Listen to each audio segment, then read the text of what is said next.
before you take it on, would you mind maybe sharing a bit of a top 3 with our listeners? Yeah, absolutely. So I always talk about the fact that renovating is your problem solving and you're removing objections. So the first thing I do when I look at a property, the questions I'm asking myself, can I, just quote Mark, can I renovate away the objections? So if it's, it's really tired and it smells like cat pee, well, I can fix that. If it's, it's got a 1960s bathroom, I can fix that. If it's got an orange and brown kitchen, I can fix that.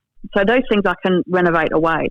But if the objection is it's on a main road or a train line, or it's underneath power lines, or it's a tiny floor plan on a really big block, and this is a family suburb and it's not a family-sized home.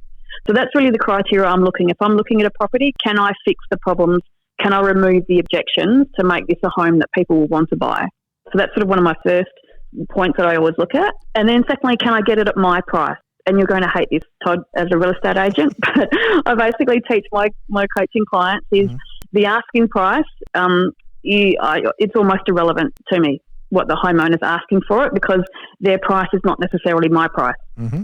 So when I look at a property, I don't make any offers or do anything without then going home and running a full feasibility. So I'm working out my costings and my budget, all my buy and sell costs, the profit I need to make on that, and that then helps me determine the price that I can justify paying for that property. Now, if that's close to what the homeowner's asking for, well then, happy days, that's great. But more often than not, it won't be. What I can justify paying may well be significantly less.